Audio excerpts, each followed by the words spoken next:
Is it possible to be awake yet have a closed mindset? That is a great question, and it depends very heavily on your definition of awake and also your definition of having a closed mindset. I'm going to tell you my definitions of those two concepts, and you can try them on and see if you like them or not. But what's really going to matter is what do you believe? And your point of view is really going to be the real answer to this question. From my point of view, being awake means that you are aware that you are creating reality, that you consciously and unconsciously are manifesting or attracting or creating reality in your life. People who are asleep don't believe that they're creating anything. They think it's all random, or it's destiny, or fate, or it's just hard work and whatever you do, and they don't believe in this idea that they can manifest or create reality. When problems occur in their life, they don't take responsibility for them because they're not creating anything. So it's just life. And I think that's where a lot of people are. For me personally, I'm very aware that my thoughts are creating reality.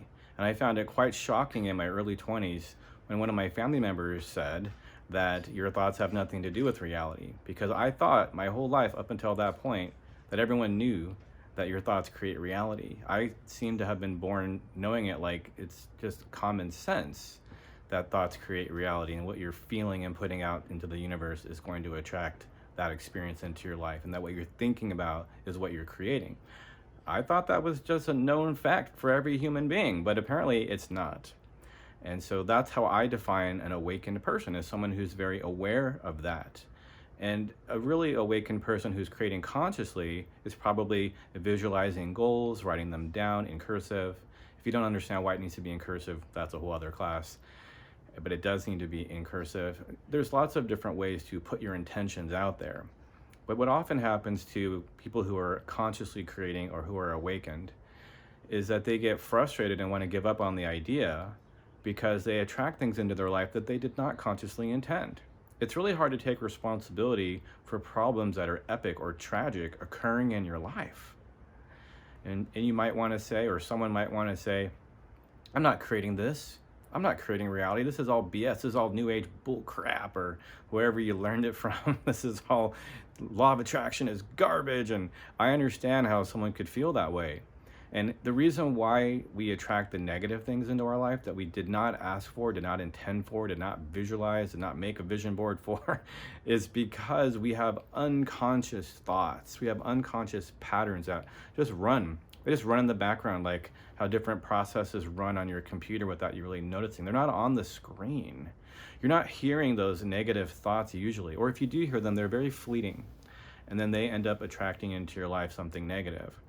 And then we feel like it's happening to us, and it's hard to connect that we had something inside of us that attracted that experience. Now, there is a way to connect it so that you can know for sure that you attracted the experience. Do you want to know what it is? This is one of my secret coaching tips that you'll learn if you ever take my course, The 7 Steps to Reprogramming Yourself. Okay, this is how you can identify where the unconscious pattern is inside of you that's attracting a problem into your life. Think about a specific problem. I mean, a real one. Go ahead, take a moment. Think about a real problem you're dealing with in your life right now. Maybe it's a financial problem, a relationship problem, a health problem. Think about a real problem. And go ahead and take a moment and you can close your eyes and take a deep breath. And I want you to ask yourself, how does it make me feel that I have this problem? Now, where do you feel that emotion in your body? And what is the size and shape of it? You have identified a ball, usually, not always the size of a ball. You've identified a ball of thoughts squished together into a rock that feels like a tremendous, horrible emotion. But it's actually thoughts inside of that ball. The 7 steps to reprogramming yourself is a process by which you can erase the entire thing permanently and forever. I don't know of any better, faster way, otherwise I would teach you that. So that's what we use, the 7 steps to reprogramming yourself, and then we erase these negative thoughts and feelings from the unconscious mind. So we stop attracting those patterns. It works the same if you're trying to create a goal. Your unconscious patterns block the goal from coming in. Okay, so the basic idea is that we're creators, and someone who is awakened to that fact and possibly learning how to master the art form of manifesting what they desire is an awakened person, in my view, right? I'm just telling you my point of view, how I define it. Of course, I respect everyone's point of view. Now, to answer the question fully, can an awakened person have a closed mind? Well, what does it mean to have a closed mind? To me, it means that you're not willing to listen to or hear or read about any ideas or any evidence that's contrary to something you already believe strongly, which I find to be very limiting in general. I like what Jim Rohn said. Jim Rohn, the super famous historical teacher, inspired Tony Robbins. I love Jim Rohn. I can talk about him for a while, but Jim said, it's silly for me, and I'm paraphrasing, it's silly for me to expect other people to believe what I believe when what I believe keeps changing as I get more knowledge and experience. So as we have an open mind, we learn new things, and our beliefs can adapt and adjust and change to that. And that's actually how civilization evolves, at least partly, is we begin to let go of limiting beliefs that clearly aren't true and are not useful, they're not positive, they're not happy, and they don't lead to happy experiences in life. And so every individual has a responsibility to do that, to examine every single thing that we believe and decide if these beliefs align with truth or with us achieving the life that we've always dreamed of achieving, and if they're going to cause us to be happy in the long run. And so if you're closed-minded, it means you're not willing to examine certain beliefs or even certain areas of life. A lot of people are very closed-minded about nutrition and about health because they're very certain about what they know, and they won't listen to any contrary evidence. They'll say, oh, well, my doctor said, or my so-and-so said, and therefore it can't possibly be different than what they said. And I'm not saying that doctors are saying something wrong. I'm just giving an example. For example, someone might tell you that your diet plays a large role in having diabetes type 2. But you might have a very firm belief that that's impossible and that it's not related. Well, who's right there? A closed-minded person won't listen to any new ideas or any evidence. But an open-minded person will say, well, if that's really true, then show me some evidence. Help me to see why you have this point of view. And then I can see if I want to adopt your point of view. I can even take this evidence to my source of my beliefs and compare them and have a conversation and start to get to the bottom of, does my diet actually have an effect on type 2 diabetes or not? Just in case you're wondering, there's a professional football player named Patrick Peterson, one of the greatest players in the NFL, who cured himself of type 2 diabetes. Oh, I said the bad C word, didn't I? Sorry, we'll delete that, right? Just kidding. They literally said on national TV that you can get rid of type 2 diabetes with diet. That's what a reporter said, a journalist. Does that make it true? No, it doesn't make it true. Well, what makes it true? That's a whole other longer conversation, isn't it? I'm very interested in things that work in real life.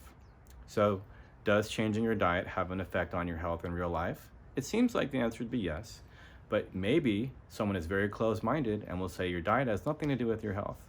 Well, that's what I mean by being closed-minded. They won't consider other ideas. They're locked in and rigid about what they believe. And some people are very locked in and rigid on everything that they believe. And they never really get to grow very much because they won't hear any other opinions. They won't read more books that might be contrary to what they believe. Okay, so can you be awakened and have a closed mind? Absolutely.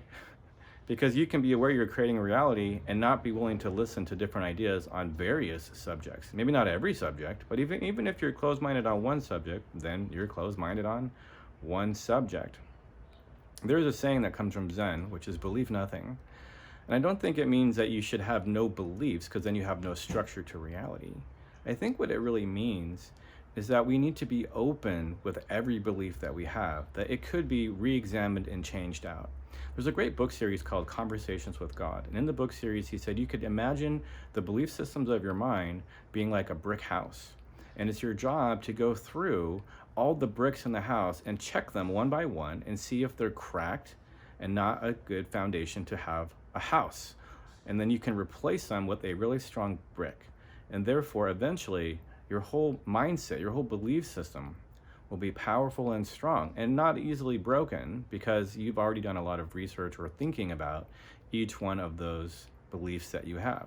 Now, this requires work, doesn't it? You actually have to think about what you believe and make decisions about what you're going to choose to believe and be open to changing it as time goes on. I think we have a mentality in America, I don't know about the whole planet, that once you've made a decision about something, you're not allowed to change it. And that's not very healthy. Sometimes it's really important to change your mind because you get new evidence that says, oh, this first decision was very unhealthy. And manipulators will try to get you to promise things that are bad for you and then hold it against you, because if you don't keep your word, then you're a bad person and you have no integrity. But the reality is, if you make a promise under duress, it's not legal in court because that's not right. And if you make a promise and later realize this is not the right thing, then you can always go back and have a conversation with that person and tell them, you know, after learning some new things, I realized this isn't really going to work out in the way that we originally agreed. Can we change our agreement? And that's called being flexible. So I know I went off on a little bit of a tangent there with belief systems, but I think that's really what the question is about, is can we be closed-minded and be awakened at the same time? And from my point of view, the answer is absolutely yes. And hopefully we'll create more awakened people and more open-minded people as a result of this video. Hopefully I'll get to see you soon. Make sure you subscribe to my channel if you haven't yet. My name's Arnoux Goran. I've got tons of videos that are free, and I've even got some webinars that are free. Go ahead and click on the link below if you want to learn more about all of our training programs. I'll see you soon.